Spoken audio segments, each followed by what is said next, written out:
¿Qué tal? Bienvenidos a La Antorcha, hoy con Eurico Campano y Fran Carrillo. ¿Cómo estáis ambos dos? ¿Qué tal? ¿Qué tal, Encantado. Vicente? Muy buenas, Estar aquí encantado una como semana siempre. más. Muy rapidito iremos porque Igual. la actualidad da para mucho, pero antes que nada, una cosa que quieren que pase rápido, lo del el bulo de la bomba Lapa, ¿no? 3 ministros acusan a un oficial de la Guardia Civil de querer atentar contra Sánchez con una bomba Lapa, ¿no? El Plural, Inchaurrondo, Televisión Española, La Sexta, en fin, los medios sanchistas hicieron eco del bulo, inicialmente del Plural, lo repitieron, lo vamos a escuchar enseguida, y a continuación los ministros repitieron durante todo el fin de semana, incluso cuando La Sexta ya había rectificado la información y había dicho que había sido un error. Fijaos, vamos a poner a Silvia Inchaurrondo, por ejemplo, para que empecéis vosotros y ustedes a darnos cuenta. Esto era el viernes, ¿no? Un oficial de la Guardia Civil le quiere poner una bomba Lapa a Pedro Sánchez. La exclusiva que está publicando en estos momentos El Plural son nuevos mensajes del ex capitán de la UCO, Juan Vicente Bonilla, ahora trabajador del Gobierno de la Comunidad de Madrid, donde hablando con su confidente sobre que todavía quedaban 2 años de sanchismo, decía, habla literalmente de una bomba Lapa en los Bajos. Es una noticia, una exclusiva que saca a esta hora el... Bien, y luego, a la misma hora, prácticamente en La Sexta, ¿qué pasaba? Que Antonio Maestre, que dicen es periodista, bueno, es documentalista y de los malos, pero Antonio Maestre lo repetía y cargaba, Bonilla, además está trabajando con Ayuso en la Comunidad de Madrid. Acabo rápido, como la del teniente Bonilla, que está a sueldo de Isabel Díaz Ayuso y que cobra 70.000 euros a sueldo en la actualidad Isabel Díaz Ayuso, que sale en conversaciones con un implicado en la trama de hidrocarburos para que coloque a su expareja y que además es un tipo en el que se oye diciendo que hay que poner una bomba Lapa a Pedro Sánchez. Ese hombre a día de hoy, sigue cobrando dinero de Isabel Díaz Ayuso y de la Comunidad de Madrid. A día de hoy. Estás hablando de un hombre que formaba parte, un capitán de la Unidad Central Operativa de la Guardia Civil y que, atención, en sus mensajes decía auténticas barbaridades que luego ha fichado Isabel Díaz Ayuso. Pues digo que habrá que exigir a Ayuso algo también sobre eso. Zamorano. Bien, y llega el fin de semana y ¿qué pasa? Que La Sexta se lo ha comido con patatas. ¿Por qué? Porque alguien tuvo la curiosidad de mirar periodísticamente toda la conversación de esos WhatsApps y darse cuenta que era todo lo contrario, que es que el capitán Bonilla lo que temía es que el sanchismo o Sánchez o alguien les mandara un sicario venezolano a ellos a ponerles una bomba Lapa y entonces salía La Sexta y tenía que rectificar. Coldo García, asesor de Ábalos, antes incluso de que estallara el caso que lleva su nombre. Y tenemos que rectificar una información. En este intercambio de mensajes en La Sexta les hemos atribuido por error la posibilidad de un atentado contra Sánchez con una bomba Lapa en los bajos de su coche. Realmente, el temor del agente Bonilla y su confidente era que algún sicario venezolano contratado por el gobierno les pusiese a ellos una bomba Lapa en los bajos. Los mensajes de un ex capitán de la UCO que tenían al gobierno en su punto de mira. Remarcamos esta rectificación. El agente de la OCU temía que Sánchez le pusiera una bomba Lapa a él, no ponerle él una a Sánchez. Y hoy hemos sabido por el mundo. Bien, y con todo esto, el mismo sábado todavía, atención, 3 ministros, vicepresidenta María Jesús Montero, amiga de Fran, Pilar Alegría y Óscar López. Estemos asistiendo a la aparición de los WhatsApp y también de informaciones en las que ni más ni menos que una persona perteneciente a la Guardia Civil, este alto cargo de Ayuso, que lo ha contratado Ayuso, pues esté hablando de cuestiones que tienen que ver con la propia integridad física del presidente del gobierno. Y aquí hay una simetría total a la hora de abordar este tipo de cuestiones. Es intolerable lo que estamos viendo, lo que estamos leyendo de alguien que está en este momento cobrando un sueldo público de los madrileños y, en definitiva, del conjunto de los españoles, y que se refiere al presidente del gobierno en términos de amenazas de muerte. Entonces, a mí me parece que esto es muy grave, extraordinariamente grave, y sería bueno que el señor Feijóo, pero sobre todo hoy que estamos aquí en Andalucía, el señor Bonilla dijera algo, explicara algo respecto a cómo se posiciona ante estas cuestiones. El silencio del señor Bonilla es atronador respecto a los casos de corrupción que afectan a su partido a nivel andaluz. ¿Dónde está el límite? ¿Dónde queda el límite? Porque estamos viendo y escuchando estos días declaraciones absolutamente peligrosas como las que se leían estos días en los medios de comunicación de un exagente de la UCO, por cierto, pagado y contratado por la señora Ayuso, amenazar incluso con poner bombas Lapa bajo el coche del presidente del Gobierno. Y esta es una realidad, compañeros y compañeras. Una campaña de ruido, de dureza, de absoluta confrontación, y que yo también os tengo que decir algo. Cuando uno arrasa, como decía, cualquier línea de dignidad política, cualquier línea de respeto institucional y político, yo ya no digo que esto sea una campaña orquestada por malos políticos. Esta es una campaña orquestada por malas personas. Ayer registramos en la Asamblea de Madrid una iniciativa para exigir el cese de este impresentable. Os digo que hasta que no le cese no vamos a parar. Yo no voy a consentir que un cargo público de la Comunidad de Madrid fantasee con asesinar al presidente del Gobierno. Yo no lo voy a consentir. No lo voy a consentir. Por el bien de todos.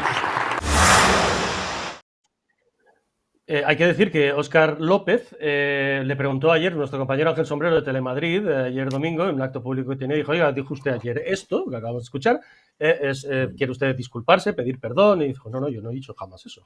Y Pilar Alegría, a día de hoy, sigue siendo la ministra portavoz del Gobierno, con lo cual mañana será, después del Consejo de Ministros, un día más. Venga, Fran, adelante. Bueno, hoy sale un artículo mío de Diario en el que he titulado Moncloa House of Cards, haciendo un paralelismo entre un personaje de ficción, el célebre Frank Underwood, que interpretó Kevin Spacey en la ficción, en el que, digamos, articula una serie de estrategias que son muy similares a las que está llevando este gobierno. Y hice este paralelismo, y lo hago aquí ahora otra vez, porque el antiguo jefe de gabinete de Pedro Sánchez era una persona muy afín y muy adicta a las series norteamericanas. De hecho, los que estamos en el sector siempre decíamos que los discursos que salían de Sánchez y las estrategias que salían de Moncloa ya se habían visto antes en series de televisión, ¿no? De una forma u otra, ¿no? Entonces, el trasladar una serie, un plató de ficción a la realidad es muy propio de Sánchez. ¿Qué hacen? Pues articular un escenario absolutamente fantasioso, ilusorio, falsario, mentiroso, con el objetivo de confundir a la población. Y ya pues hacer lo que hacen con todo, ¿no? Ahora tiene la mitad de la población creyendo que hay un señor que quiere poner una bomba lapa a Pedro Sánchez. Y la verdad va por otro lado, que es la que cree todo el mundo, que es lo contrario.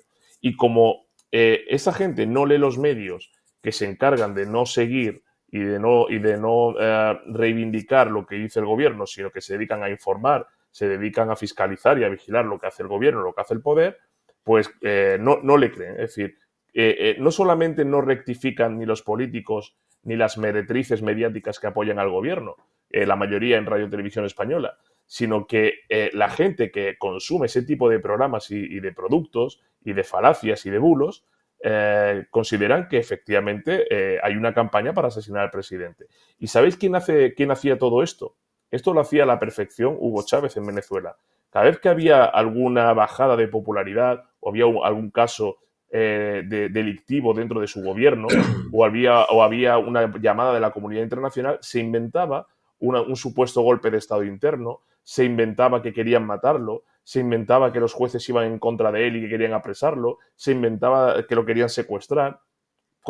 ¿Para qué? Para articular una campaña de terror posterior, de leyes ad hoc, etcétera, etcétera. Aplican lo mismo y como son tan mediocres y conocen muy bien a su electorado y saben que se lo va a tragar, todo esto no forma más que una nueva campaña de humo por parte del gobierno. Aquí la clave está, hombre, hemos mencionado o hemos visto a Inchaurrondo, a Maestre, bueno, lo de la Sexta honra que rectifiquen, es decir, bueno, eso es el periodismo, pero claro, viniendo lo de Maestre en el programa que dirige, presenta y capitanea como caudillo un señor que se inventó aquello de las 3 capas de calzoncillos en el famoso 11M y que a día de hoy todavía no ha rectificado, pues me hace mucha gracia, ¿no? Lo que pasa es que hay que pensar que Rodrigo Blasquez, por ejemplo, que es el director informativo, si no me equivoco, ¿no? Eurico, de La Sexta, sale diciendo, un error incomprensible, qué pena, un error de comprensión, de comprensión lectora, dice un tío que es el director informativo de La Sexta. Es son iletrados, mierda lo que ha pasado. lo reconocen. Lo sentimos mucho, es una mierda y tal y cual. Pero yo no me lo creo, sinceramente. Yo creo que nos la han intentado colar, Eurico. Claro, vamos a ver, Rodrigo Blázquez, que publicó varios tweets en sus redes sociales, que es el director o el editor, y tú y yo de eso sabemos mucho, porque hemos editado informativos, hemos sido redactores, hemos sido corresponsales, hemos sido también editores de informativos. Rodrigo Blázquez pone, yo creo que son del viernes o del sábado por la mañana, varios tweets en sus redes sociales, tweets en los que el tipo...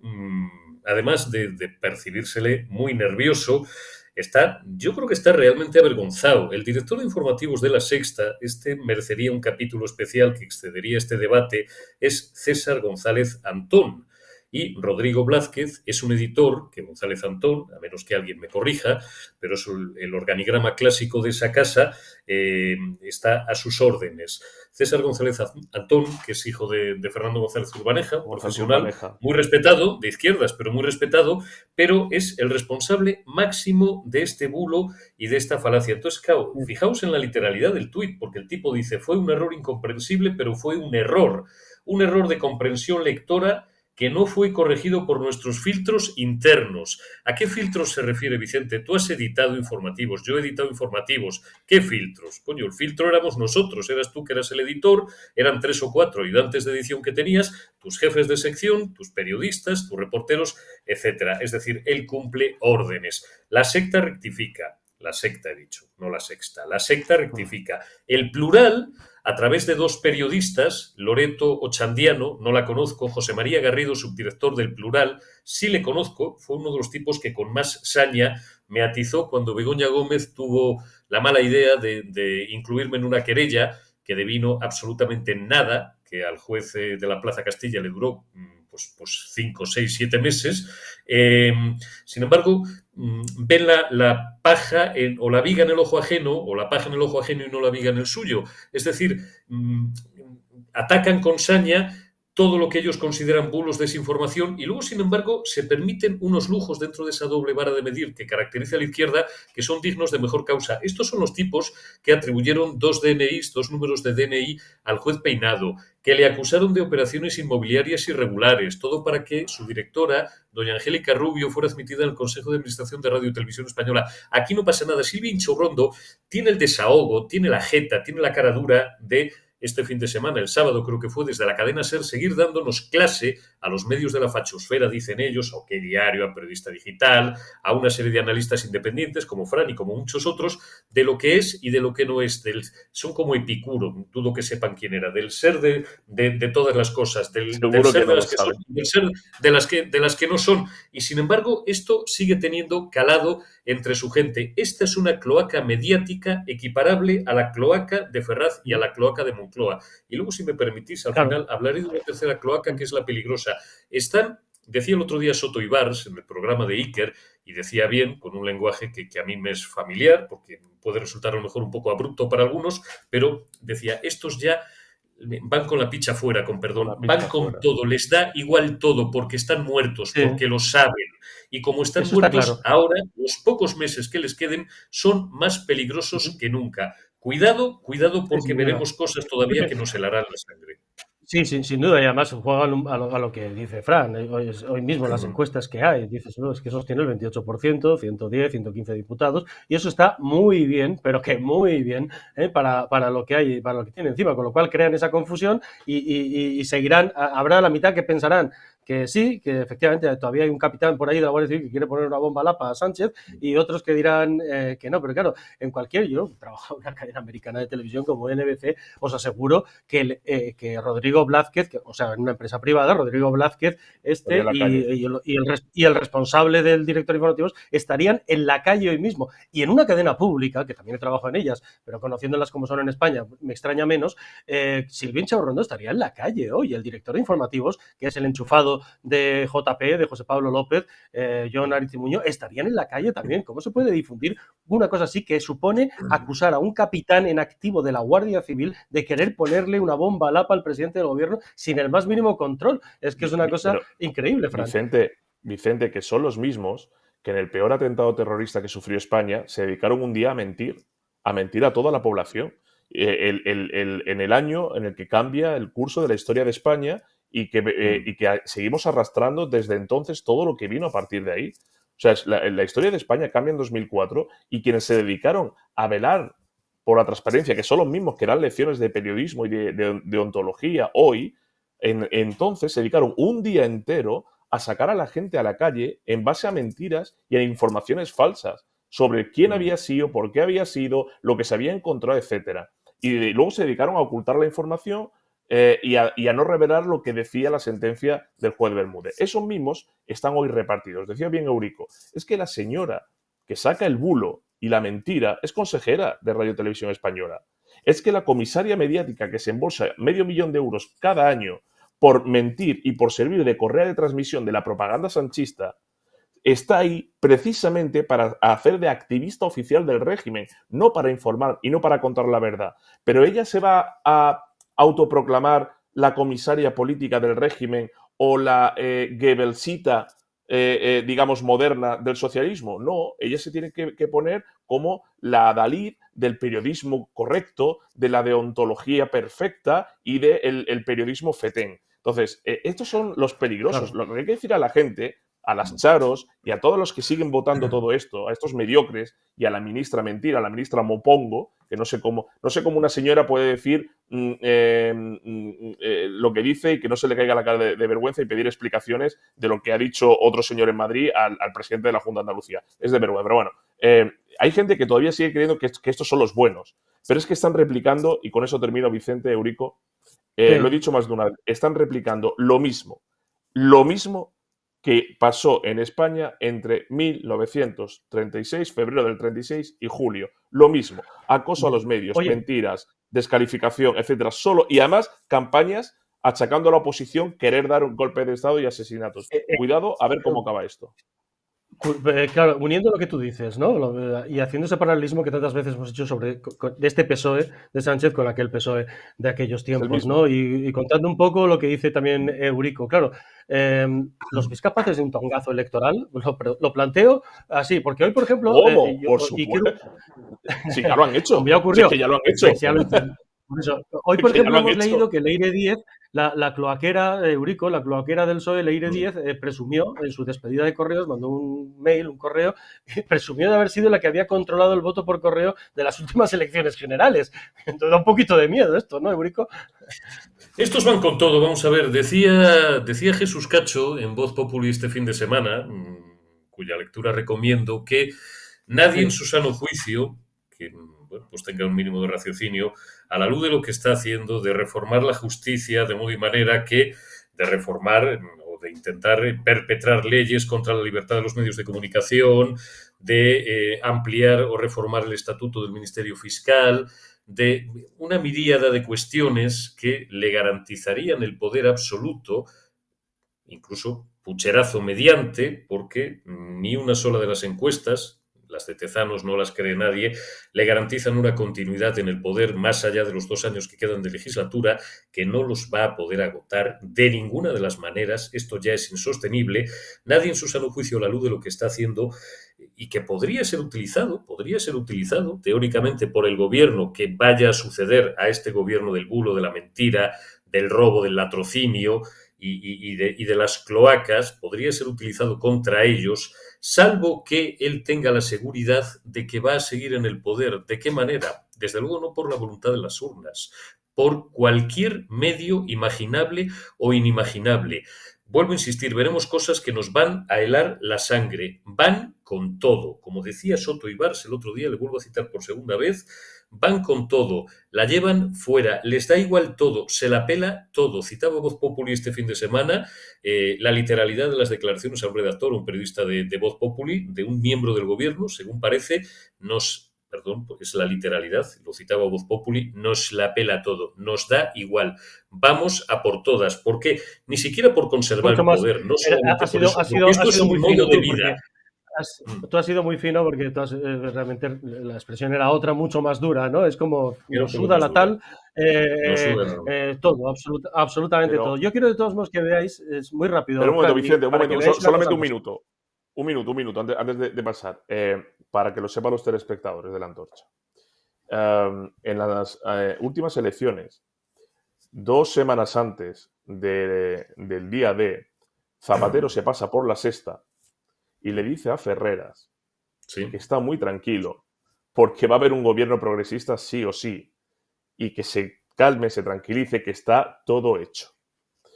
El resultado en las urnas, en votación presencial, ganó el Partido Popular, o sea, el bloque, digamos, que podía sumar Partido Popular y Vox, por un porcentaje muy escaso respecto al Frente Popular y al gobierno Frankenstein que apoyó a Sánchez. ¿Dónde estuvo la diferencia que, digamos, facultó que se pudiera formar gobierno y que alteró, digamos, los resultados finales? En el voto por correo, donde hubo una diferencia de casi 10 puntos. ¿Quién controlaba el voto por correo? La fontanera del PSOE, amiga íntima de Zapatero, y por eso Zapatero sabía perfectamente que estaba todo controlado y que no había nada que temer. No era ganar las elecciones, era sacar lo suficiente para poder gobernar. Sacar suficiente mayoría para gobernar. Claro, por eso, como te digo, como ya lo han hecho, es decir, y el voto por correo, a diferencia del voto presencial, que hay en una junta, están los tribunales superiores de justicia de cada autonomía y tal, es decir, ahí es más garantista. Lo que no es controlable y es muy difícil fiscalizar es el voto por correo. El PSOE ya ha dado pucherazos en la historia. Lo dio en febrero del 36, cuando se presentó con pistoleros en las urnas y en los colegios electorales. Y lo ha vuelto a hacer hace 2 años y lo ha hecho en muchos municipales. Y te lo dice un andaluz que lo sabe bien. Claro, y sin ir más lejos, esta señora Leire Díez le robó, lo ha dicho el propio alcalde de Vega de Pas en Cantabria, al alcalde del PRC, del Partido Regionalista de Cantabria, que llevaba desde el 95 hasta el 2011 gobernando, y entonces esta señora se presenta en las elecciones de 2011, se dedica a pasear por todos los asilos de ancianos que no votaban en esas elecciones. El voto en Vega de Pas en Cantabria, ella se presenta por el PSOE a alcaldesa de Vega de Pas, y el voto por correo en esa población era como el 0,0 y pico. Y de repente pasa al 20%, de voto por correo, no sabemos por qué, y de los 140 votos por correo, 130 fueron al PSOE. Eran todo de ancianitos de los asilos. Son o sea que esta señora... Es que hay que llamarlos como lo que son, mafiosos. No sé, yo no digo, oye, pero de todos modos, fijaos el tipo de mentiras, ¿no? Hoy Sánchez, nos olvidamos, claro, 1 de junio, ayer, pues hizo 7 años que este señor tomó posesión de la cosa, ¿no? Y lo llevamos 7 años aguantando. Entonces se ha ido a Melilla a inaugurar el Hospital Universitario de Melilla, y se ha jactado, sin hablar ni de corrupción de nada, de esto. Atención, escuchadle, es que por supuesto no ha admitido preguntas, preguntas cero. Quisiera comenzar esta intervención recordando que precisamente ayer se cumplieron 7 años de gobierno progresista en España. Y creo que es un buen momento para reflexionar y tomar conciencia de todo lo que ha representado esa fecha para nuestro país. Aquel 1 de junio de 2018 marca un antes y un después en la apuesta por reforzar el estado del bienestar, tras años de recortes y desmantelamiento de servicios públicos. Marca un antes y un después en la lucha contra la precariedad laboral, con más y mejor empleo, pero también con más dignidad laboral y salarial y con una subida acumulada del 61% del salario mínimo interprofesional. Y marca un antes y un después en la defensa de nuestras pensiones, clave de bóveda de ese sistema de bienestar, porque donde hubo congelación y pérdida de poder adquisitivo, hoy hay revalorización conforme al coste de la vida. Y marca un antes y un después, como ha dicho antes la ministra, también en el compromiso con nuestro sistema de salud.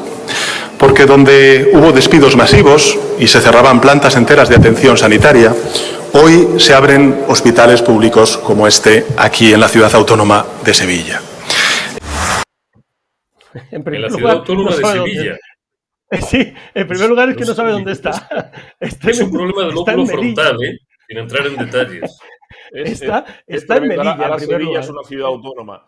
Sí, está en Melilla, atención, pero es que hay que decir una cosa para que ustedes se den cuenta del nivel fake al que llega este individuo, más allá de todo el rollo de los 7 años suyos de gobierno progresista. Es que ha ido a inaugurar el Hospital Universitario de Melilla, que no de Sevilla, señor Sánchez, que apenas tiene 3 consultas externas en funcionamiento, una de enfermería especializada en educación diabetológica y 2 especialidades extrahospitalarias, alergia y reumatología. Bien, se han empezado a citar a los de prisa y corriendo el pasado 26 de mayo, como venía el señor a los pacientes, para que hicieran ahí un poquito de hueco. Pero es que, además, lo han inaugurado y no tiene ni actividad quirúrgica, no tiene UCI, y no tiene urgencias. O sea, ha inaugurado un plató, ha inaugurado un edificio, no se sabe lo que ha inaugurado y nos lo vende. Hay que decir que la salud pública, la sanidad pública de Melilla y de Ceuta dependen del Ministerio de Sanidad. Son las únicas que dependen de eso, ¿no? Que están en un estado deplorable las dos. Ha inaugurado un plató, ha inaugurado la nada, Fran. El tío. No sabe ni dónde está. Son dos ciudades que casualmente no votan socialismo ni quieren ver al PSOE ni en pintura, porque ya no solo le abandonan en el tema sanitario, le abandonan en el tema económico, le abandonan en el tema migratorio, porque ya están cansados de pedir refuerzos, de pedir ayudas por todo lo que sufren diariamente respecto a las presiones de Marruecos y toda la avalancha migratoria que sufren. Y el PSOE no solo no les protege, sino que alienta a que precisamente ese fenómeno migratorio continúe. Por eso allí al socialismo no lo quieren ver ni en pintura, y el socialismo se tiene que aliar con los partidos pro-Marruecos y con partidos pro-islamistas para poder sacar algún tipo de representación. He dicho esto de primera forma. Hombre, Sánchez, si lo hubiera traicionado al subconsciente ya del todo, hubiera dicho se cumplen 7 años de autocracia sanchista. Que ahí sí que hubiera dicho la verdad. Porque son 7 años de autocracia sanchista. Es decir, autocracia en beneficio y en loor y en hedor del personaje que nos ocupa. Pero es que ha mentido en todo. Vamos a ver. Con el Partido Popular de Rajoy, y esto lo conocemos bien los que estamos aquí, y a poco que uno se informe lo puede comprobar, no hubo recortes. No hubo recortes. Si se hizo la política socialista que le encanta a Sánchez. Si Rajoy hizo la política que le encanta a Sánchez. Aumentó impuestos, no tocó ninguna de las leyes de Zapatero, no hizo ninguna de las reformas que prometió, no metió la tijera en la administración pública para recortar lo que tenía que recortar, no hizo absolutamente nada. Y sin embargo son capaces... Pero este señor, Sánchez, es el que decía que Rajoy era el culpable de la crisis de 2008. Y decía que las medidas de 2008 era por culpa de Rajoy, cuando el que gobernaba era Zapatero. Es que llega un momento en el que como la mentira para ellos es un argumento más dentro de su relato, pues lo meten porque saben, repito, la clave no está en esto. La clave de Bóveda, que es su mujer, no es a quien se refiere, es que conocen a su electorado. Y como conocen a su electorado, se permiten este tipo de licencias porque nadie las va a cuestionar. Entonces, por eso lo que decía Soto Ibars, y ha recordado bien Eurico, es tan pertinente decirlo. Van con la picha fuera porque se pueden permitir ir desnudos porque nadie les va a señalar. Totalmente, porque van a por todas. No, lo que dice Fran es pertinente, es decir, es Zapatero. Ellos han conseguido colocar una serie de mantras, una miríada de ellos, pero sobre todo hay 2 o 3 que han calado de manera especial en buena parte de la población, ni siquiera en todos sus votantes, porque dentro de ese magma pues quedan algunos, por mero cálculo estadístico, que conservan vida inteligente, pero en la práctica totalidad, que se dividen en 2, o los sectarios, los odiadores, los... no sé si que son perfectamente imbéciles o dejan que les tomen por imbéciles, o los que viven del sistema piensan que Rajoy hizo recortes, como ha recordado de forma pertinente Fran. Fue Zapatero el que aquel fin de semana de mayo de 2010 que Rajoy hizo recortes. Es Zapatero el que congela las pensiones y rebaja un 5% el sueldo de los funcionarios, cosa que jamás hizo el Partido Popular. Segundo, por profundizar en el análisis de este déspota, de este sátrapa, efectivamente se cumplen 7 años de una intervención brutal como no habíamos visto perpetrar a ningún gobierno socialista o popular desde que en 1985 reforman la ley de la justicia. Se produce el mayor desprecio al poder legislativo de los que hemos contemplado en el último medio siglo de la vida de España. Se produce un aumento hasta un grado absolutamente insoportable del gasto público y del déficit público, de la deuda pública. Engordan el PIB y además se jactan de ello, y como la gente no tiene por qué conocer unos mínimos rudimentos de economía, a costa de engordar el déficit y de engordar el gasto. De esa manera elevan el déficit, pero reducen el ratio de la deuda, que ahora mismo está en un 100%, cuando hasta hace 2-3 años estaba en un 114, en un 115% aproximadamente. Han precarizado el mercado de trabajo hasta límites absolutamente insoportables. Todo el mundo sabe, o la gente que lee y se informa un poco y no es sectaria, ni odia al diferente y no está absolutamente idiotizada por esta gente, todo el mundo sabe que hay 4 millones de parados en términos reales.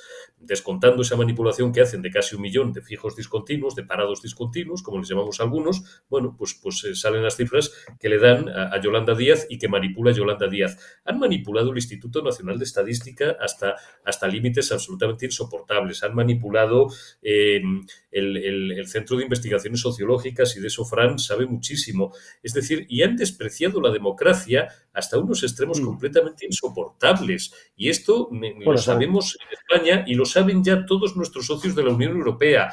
Tendrán que explicar algún día... Presumen además de la reforma laboral, aparte de que hayan manipulado los datos del paro, que efectivamente estamos de forma real en 4 millones de parados y no en los 2,5 que nos dicen, es que la reforma laboral de la que presumen es la misma reforma laboral con la que Rajoy dio la vuelta al desastre que dejó Zapatero. Lo único que han hecho es devolverle el poder a los sindicatos para que sus acuerdos como sindicatos prevalezcan sobre los sectoriales. O sea, un pago a Pepe Álvarez y al Unai Sordo este. Oye, una cosita más, entre otras cosas, por supuesto, y te despido enseguida, Fran, que tienes un compromiso. Pumpido, claro, hoy hemos leído, cómo no, que vaya sorpresa, ¿no? Que Pumpido va a sacar adelante la amnistía, que la ponencia que ha escrito Isabel Montalbán, que es la vicepresidenta, pues es favorable a aprobarla, que da la razón al PP en cosas menores, que no entra en la cuestión de la malversación, por tanto deja en un limbo político a Puigdemont. Hay que recordar algunas cosas para que ustedes lo sepan. Isabel Montalbán es la vicepresidenta que impuso el PSOE, se la coló Bolaños a Esteban González Pons del PP, porque correspondía por turno, digamos, que fuera una vicepresidenta propuesta por el PP. Y el PP estaban convencidos de que no iba a ocurrir y le colaron a Isabel Montalbán, que es justo la que está haciendo la ponencia de esto. Se han quitado en medio a Macías, por supuesto, a este que ven en pantalla, el exministro de Justicia de Sánchez, también lo quitaron de en medio. Y entonces, pues, como ahora mismo la cosa estaría 6-4, lo lógico sería que Leire Díaz, que ha sido dirigente de Sánchez en Moncloa y ha llevado los asuntos precisamente de Cataluña, y el propio Pumpido, se abstuvieran de las deliberaciones y las votaciones, con lo cual la cosa quedaría en 5-5. Pero, y sería un problema, ¿no? Pero ahí está. Muy rápido. Muy rápido. 2 titulares, porque me tengo que ir. Uno, el Tribunal Constitucional hoy, quien lo preside, es contrario a la Constitución, y eso solo ocurre en las autocracias o dictaduras, que un tribunal vaya en contra de la Carta Magna que regula las normas de los ciudadanos. Y 2, el Tribunal Constitucional es un órgano político y como órgano político debería ser cerrado y clausurado, como Radio Televisión Española. Buenas noches. Y se lo colaron al PP, porque este TC, con Isabel Montalbán ahí... No es poder judicial. Y como no es poder judicial, debería ser cerrado porque es un órgano político. Ya está. Es que se lo colaron además a Esteban González Pons, pero vamos, a esta señora y a otras cuantas en el TC, porque no era esta la mayoría que debía haber salido de un pacto entre Bolaños y el PP. Así que ahí está. Gracias, Fran. Un abrazo. Un placer. Eurico, ¿qué te parece esta historia?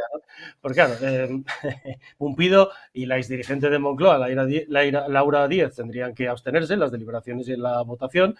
Ahora mismo, con ellos dos, con Pumpido y con Leire Díez, es un 6-4 en favor del gobierno, a favor de sacar adelante la amnistía, y al final la que ha escrito la ponencia es Isabel Montalbán, que no debería estar ahí, porque debería ser una vicepresidenta o vicepresidente a propuesta del PP. Bolaños engañó al PP y les colaron a la Montalbán.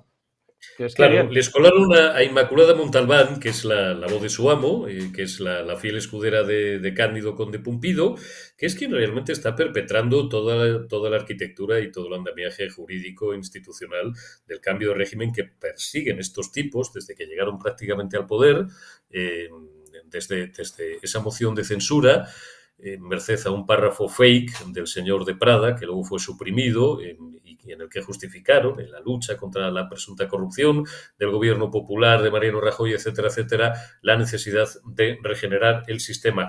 De todas formas, yo, fíjate, aquí tengo una opinión, yo lo he dicho esta mañana en La Retaguardia, periodista digital, y además tenía conmigo a un gran amigo mío, a Juan Gonzalo Espina, que es uno de los mejores penalistas de España, y le decía que creo que estábamos sobredimensionando un poco el conocimiento, o esta filtración, o este conocimiento, digo, que tuvimos anoche, en la noche del domingo al lunes, de esta ponencia, que por lo demás intuíamos por dónde iba a ir, porque la firmante es, como tú bien señalas y subrayas, Montalbán. Deja en el aire lo de la malversación, lo deja en el aire. No creo que esto de momento a Puigdemont le sirva ni le satisfaga. Un Puigdemont que además, Sí, pero fíjate, claro, eso es hemos verdad, visto pero hoy, fíjate. está en caída libre.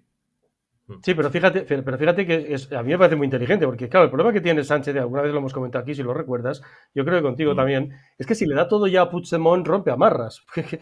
Si le da todo a Puigdemont, rompe amarras. Y alguna vez hemos comentado aquí que probablemente, porque alguna información teníamos sobre, desde hace meses ya se había filtrado algunas partes de la ponencia de Isabel Montalbán, darían visto bueno, digamos, a la parte que corresponde al PSOE, o sea, la amnistía es constitucional, etcétera, etcétera, etcétera, pero dejarían en el limbo precisamente la parte de la malversación para seguir teniendo agarrado a Puigdemont, porque si le da todo, Puigdemont pasa mañana, le monta una moción de censura y se va a su casa. ¿Me explico? O apoya la moción de censura del PP y se va a su casa. Quiero decir que a mí me parece, desde el punto de vista de los intereses del PSOE, esta la mejor opción.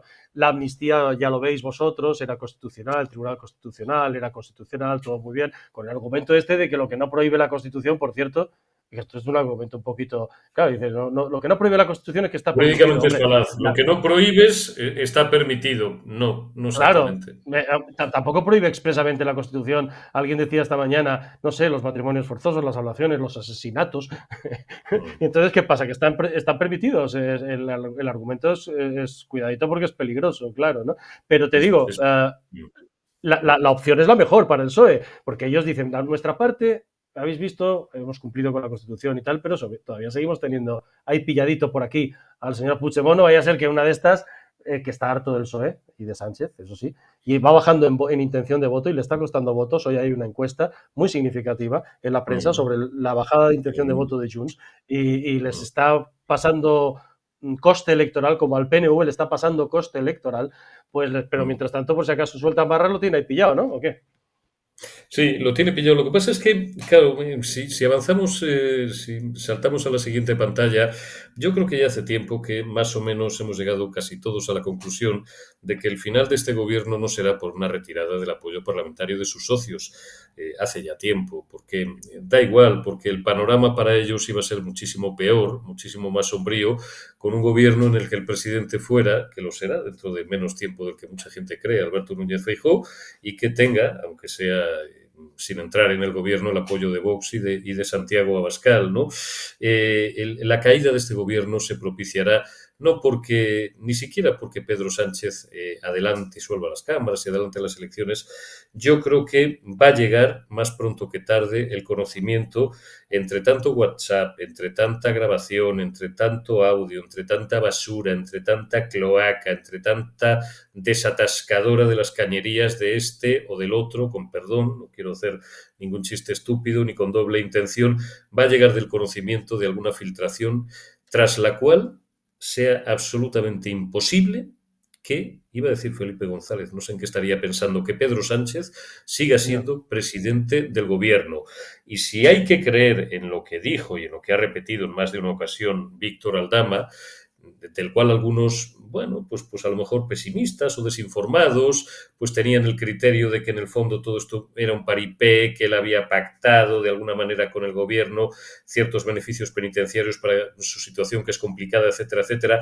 Yo creo que en absoluto, yo creo que él está guiado por el mejor penalista, uno de los mejores penalistas de España, que ha diseñado una hoja de ruta con la Fiscalía y están dosificando la información como les parece oportuno y conveniente. Nada de lo que han dicho es inexacto y yo creo, o nos consta más o menos por lo que se dice, ¿no?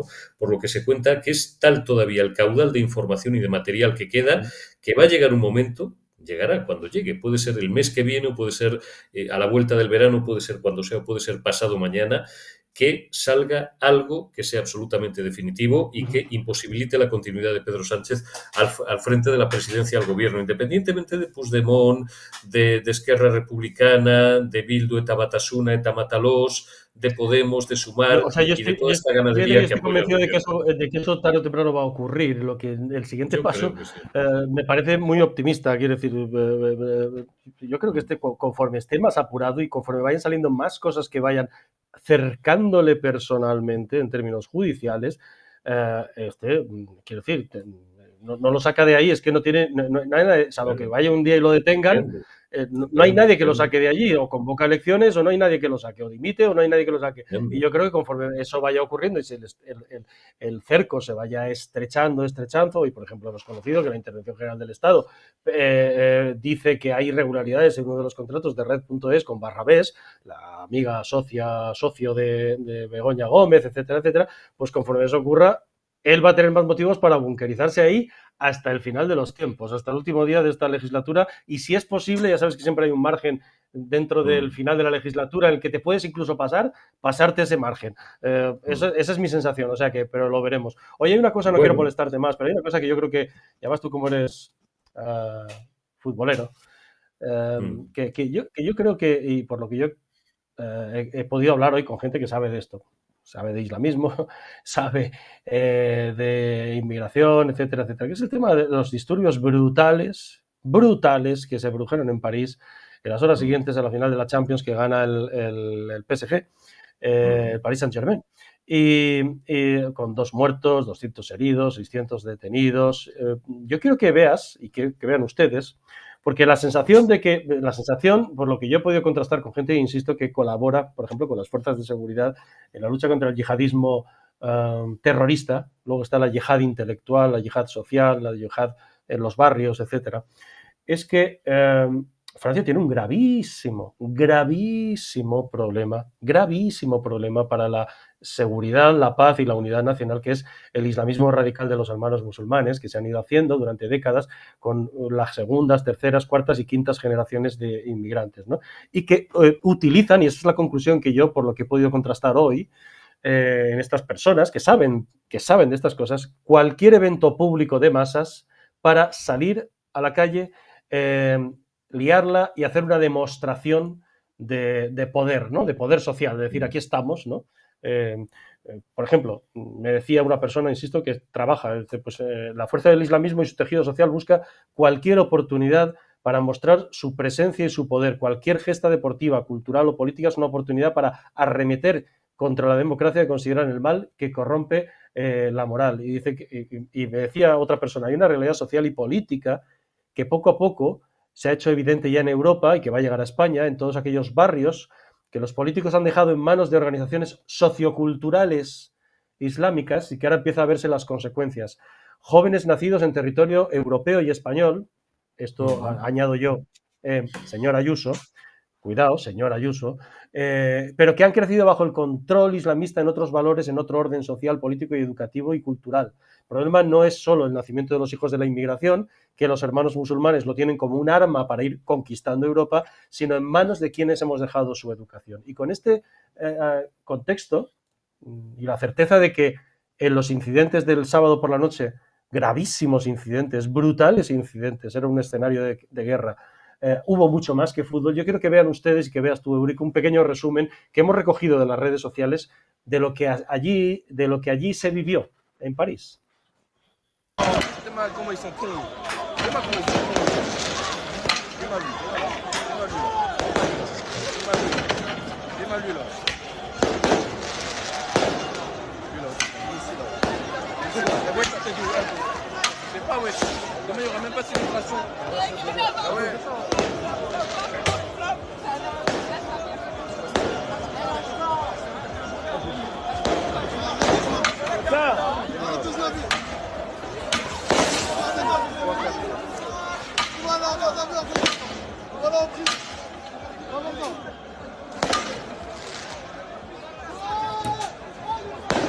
Il est bien content là, il est bien content.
Ya ven ustedes los protagonistas visuales. Estamos hablando de la tercera o cuarta generación ya de inmigración argelina, de inmigración marroquí, de inmigración africana. Y entonces en las redes, en estas horas, Eurico, y ahora te pido tu sensación, tu opinión, se ha hecho una comparación, una comparativa visual muy sencilla. La Francia que celebró en las calles de forma súper pacífica, y atentos a la gente que celebraba la victoria del Campeonato del Mundo de Francia en 1998 de fútbol, con las imágenes de anoche. Hay que decir, fíjense en estas imágenes, que atacan incluso a los propios bomberos que están intentando apagar los fuegos. Bueno, pero vean ustedes esta comparación que se está haciendo en estas horas en las redes entre aquella Francia, vean el tipo de gente, de 1998 que celebraba de forma pacífica el Campeonato del Mundo de fútbol, con esta apenas 27 años después, cuidado.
El ejercicio visual, Eurico, es tremendo porque son 27 años apenas. 1998, celebración pacífica, se ve a gente, digamos, nativos franceses, incluso algunos de origen, como es natural, inmigrante, pero se ven a mujeres y se ven nativos autóctonos franceses, se ven banderas francesas.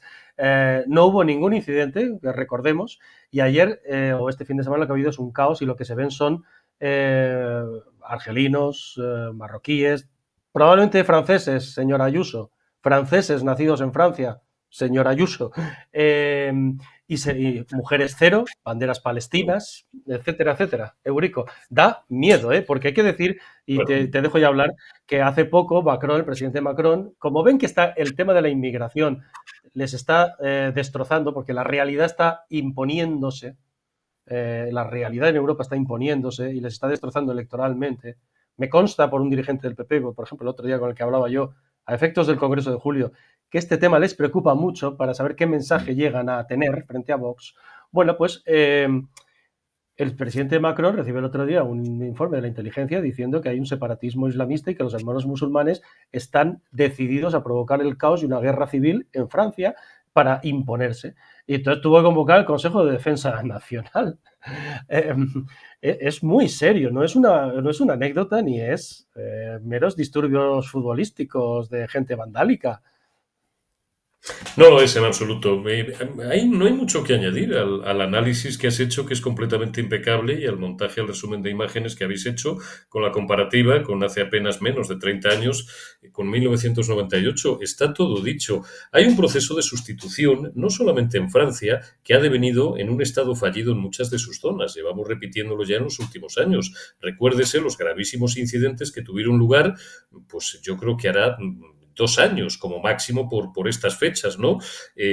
Vandalismo, cientos de vehículos quemados, mobiliario urbano destrozado y abrasado, eso sí, menos mal que no gobierna la extrema derecha. Pero si extrapolamos y echamos un vistazo, por ejemplo, al Reino Unido, que ahora está tan de moda, porque el dirigente laborista que está en estos últimos 5 minutos por allí, pues ha tenido la habilidad de ponerse al frente de la defensa del mundo palestino y del antisemitismo rampante que campa por sus respetos en toda Europa, en donde durante décadas ocultaron la existencia de bandas organizadas, pues pakistaníes, migrantes pakistaníes que violaban y que asesinaban a crías, a niñas, no ya menores de edad, a niñas, a jovencitas, y que en algunos casos llegó a producirse la circunstancia de que la denuncia por parte de las familias de estas menores abusadas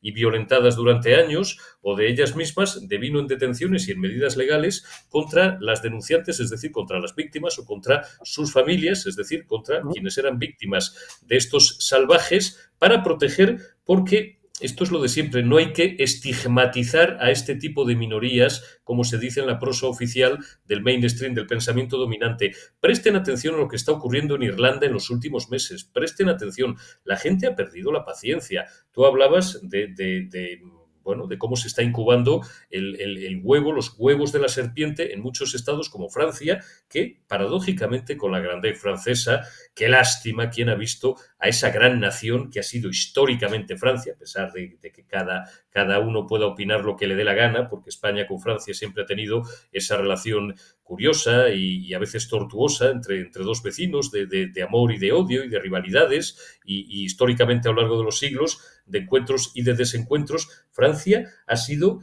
mucho. Francia, además de los Estados Unidos y además de Alemania, ha sido la nación, y además de España, hace 5 siglos o 6 siglos, la nación más poderosa del mundo, y ha devenido en esto, ha devenido en auténtica basura. Gentes que a lo mejor no siguen diariamente los medios de comunicación, las redes sociales de mi entorno, llevo discutiendo con ellos porque son enamorados de Francia, han vivido en Francia, pero no han vuelto. Los últimos 25 años quieren volver a París. Digo, ¿de verdad? Digo que el París real, la Francia real, pero el país real que ahora mismo existe, no es el que vosotros recordáis de los años 80 y de los años 90. Bueno, es que no tiene nada que ver.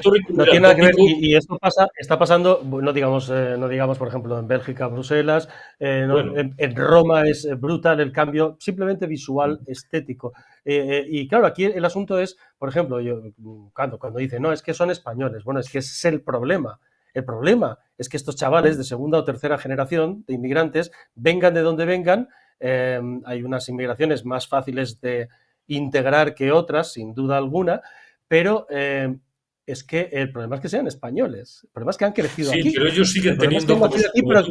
En el caso de la inmigración musulmana, básicamente, hay un plan, y hay un plan que los servicios de inteligencia occidentales conocen de los hermanos musulmanes para distraernos, digamos de alguna forma, nos hemos centrado o focalizado, y eso es lo que cuentan los servicios de seguridad, en la yihad terrorista, la más visual, la de una bomba, la de un machete, la de un atropellamiento masivo, etcétera. Pero hay una yihad que hemos dejado hacer, cultural, intelectual, social, que ha ido tomando lentamente nuestros barrios y ciudades, y esto está llegando a España.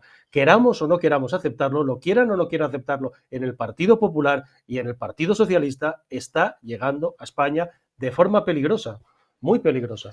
En el Partido Socialista ni siquiera es que lo quieran o lo dejen de querer aceptar. El Partido Socialista está trufado ahora mismo de intereses, y cuando digo intereses me refiero a intereses básicamente económicos y de otro orden del poderosísimo lobby marroquí en España y sobre todo en Marruecos, que el Partido Popular también está penetrado por eso, no me cabe ninguna duda, en menor medida. Sería muy amplio entrar de nuevo en el viraje de 180 grados de política exterior de España con respecto a Marruecos, con respecto a la cuestión del Sáhara, etcétera. Tienen, que es el gran drama, la nacionalidad española, las segundas, las terceras y hasta las cuartas generaciones, porque llevamos ya 3 décadas dándole vueltas a este asunto. Pero su devoción, como bien subrayan buenos amigos que tenemos, algunos en común, de los servicios de inteligencia, no solamente españoles, sino de otros países, y expertos en geopolítica y conocedores de este fenómeno, tienen la devoción, porque allí el mundo civil y el mundo religioso es una misma cosa, al sultán de Marruecos. Y a una orden del sultán de Marruecos da igual que tengan pasaporte español, que tengan nacionalidad española o que tengan pasaporte francés. Todos a una se van a levantar contra los estados que les han acogido, que les han dejado crecer, que les han dejado medrar, precisamente ignorando que estaban incubando ese huevo de la serpiente que ahora amenaza con destruirles desde dentro y con destruir nuestros sistemas de valores, de libertades y con destruir más de 20 siglos de historia, independientemente de las creencias de cada uno, fundamentada en 3 pilares, de la vieja, periclitada, por no decir destruida Europa, lamentablemente, que se fundamenta en la filosofía griega, en el derecho romano y en la cruz, independientemente de las cuestiones y de las creencias ideológicas de cada uno. Y esto es lo que estamos a 5 minutos de contemplar cómo se derrumba ante nuestros ojos. Hay que conocer un poco de historia. El Imperio Romano cae exactamente por esto. Y lo denuncian autores. Estas imágenes son de hace 27 años. 27 años no es nada. Y el cambio, la sustitución poblacional es tan brutal, y con ella la sustitución cultural y de valores que se han producido en esas nuevas generaciones, efectivamente, de franceses, y esperemos que no de españoles, señora Ayuso. Fijaos, mujeres abrazadas, esto era 1998, mujeres abrazadas con hombres, nativos, por supuesto se veían ya ahí, lógicamente, se ve gente pues de raza negra, gente de la Francia colonial, pero franceses, y esto es, atención a la gente que hay ahí, y el tipo de gente que hay ahí, y el vandalismo que hay, pues un plan para desestabilizar Francia. Más claro que el agua, porque hay varias generaciones durante pero 25 años es nada, Eurico. El proceso es aceleradísimo. Es nada, absolutamente. Simplemente, en fin, lamento, digo, recurrir al tópico. Si alguien no lo ha hecho todavía, lean ustedes autores como Houellebecq, que lejos de constituir autores ultraderechistas o cosas peores, como se ha encargado de repetir el pensamiento único dominante desde hace muchos años, lo que son, en el caso de Houellebecq, y sobre todo su obra tiene muchas, a cual más interesante y más sangrante, pero la más clásica es Su misión, en donde denuncia todo este estado de cosas y cómo Francia, París sobre todo, y Francia se ha ido destruyendo ante los ojos de los mismísimos franceses. Y Houellebecq no es un ultra, simplemente es un señor que, como decía un crítico con cierta gracia, y hago mía la frase, es muy francés y mucho francés, y escribe con dolor y con desesperación lo que ha ocurrido y cómo ha degenerado, y su país, esa gran nación llamada Francia,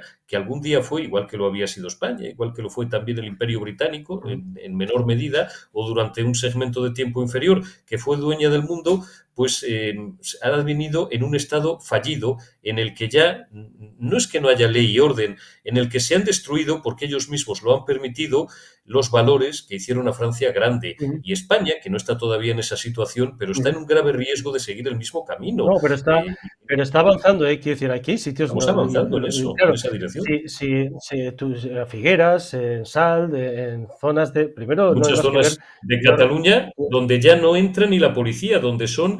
ni siquiera son zonas no-go, bueno, como dicen ayer. No solo eso, sino el otro día hablábamos con Alejandro Macarrón, del Observatorio Demográfico del CEFAS-CEU, ¿no? Y decía, bueno, es que hace esa proyección, es decir, si nuestro invierno demográfico de autóctonos nacionales españoles continúa, más muertes que nacimientos, y esa es la previsión, no hay visos de que eso vaya a variar, y continúa esta entrada descontrolada de inmigración, y especialmente de inmigración conflictiva a estos efectos, como es la musulmana, en 2035, o sea, dentro de 10 años, en Alicante ya habrá más población extranjera en 2035 y en 2045, en toda España, en más del 50% de España, ya en la mayoría de España ya será más la población extranjera que la nacional. Y en 2040 ya serán los mayores de 50 años, ya serán la mayoría extranjeros. Hay toda una proyección demográfica que se está haciendo. Y si todo eso viniera, primero, justificado por una necesidad económica que no existe, habiendo 4 millones de parados, el rollo este de que necesitamos inmigración para cubrir puestos de trabajo, mentira, es que no cuenta. Es que el propio Macarrón, el propio demógrafo Alejandro Macarrón, el jefe del departamento, decía, es que el año pasado vinieron 540.000, me decía, ¿y sabes cuántos accedieron a puestos, por ejemplo, de la construcción, que están por cubrir todos? 8.000. De 540.000, o sea, que no quieren trabajar en la construcción tampoco, ¿no? Entonces, es toda una mentira, pero si esto es un proceso de sustitución cultural imparable, y ni el PP en España, ni el PSOE, ya lo dejamos escapar, pero el PP no quiere aceptarlo. Y cuando Ayuso dice aquí, no, es que son tan españoles como Abascal, ella está pensando, lógicamente, en el millón de votos de la comunidad latina que la adora, por cierto, pero tiene un problema con sus segundas y terceras generaciones, con un problema de seguridad que son las bandas latinas, donde además se han infiltrado, nos lo cuenta la policía ya, argelinos y marroquíes, mezclados con dominicanos, ecuatorianos, etcétera. Y eso es un problema. El problema es que sean españoles, ese es el problema, y en manos de quién les dejamos su educación, ¿no? Pero en otras partes de España la inmigración musulmana es que hay lugares de España donde las mujeres, lo cuentan, ya no pueden ir o pasan y tienen que bajar el tono de voz por delante de una mezquita. Esto está pasando en pueblos de Madrid, en ciudades de Madrid, satélite de Madrid, etcétera, etcétera. Y o lo vemos y lo atajamos, o estaremos en breve, pues como esto de Francia. Así que estaremos igual. Por recordar simplemente como colofón una frase que tú recuerdas perfectamente del argelino de Bouteflika, es decir, ellos vencerán, nos destruirán, nos destrozarán, nos aniquilarán, nos arrasarán, ni siquiera por las armas, por el vientre de sus mujeres, por los vientres de sus mujeres, porque ellos tienen hijos, nosotros no. Y eso es una realidad. Y o la atajamos o pereceremos. Y tú y yo, no te digo ya nuestros hijos, tú y yo tenemos hijos y además, en fin, ya talluditos con una edad y tendremos nietos, tú y yo todavía estaremos a tiempo, lamentablemente, de verlo. Eso es así.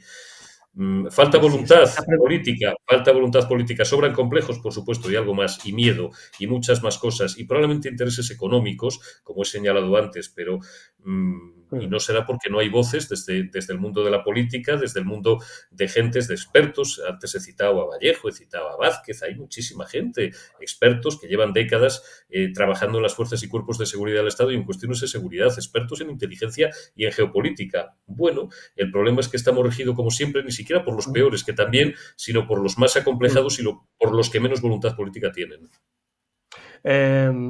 Y me consta, insisto, como hay un... Fijaos, decías tú, ¿no? Lo de Starmer, ¿no? O sea, es que Starmer, el discurso que hizo el otro día para anunciar que se cierran las fronteras, que ya no más fronteras abiertas, pues si lo hubiera hecho alguien de Vox, lo hubieran llamado fascista. Fascista, y lo hubieran condenado. Es que Starmer ha metido en la cárcel a gente por mandar ese mensaje por redes y han ido a su casa, los han detenido, los han metido en la cárcel. Y sin embargo, el otro día sale y dice, pero porque y en toda Europa y en el Partido Popular me consta que una de las cuestiones ideológicas que supongo que no sé si abordarán o querrán pasar por encima de ella, que más les preocupa porque ven la evolución de la realidad de los barrios y de los pueblos de España, es esta de la inmigración, que saben que les puede costar mucho. En cualquier caso, como tú bien sabes, nuestra admirada Oriana Falacci ya lo dijo hace mucho, periodista, reportera como ninguna, la italiana, ¿verdad? Civilización o barbarie, que es lo que nos estamos jugando en Europa. Así es. Eurico,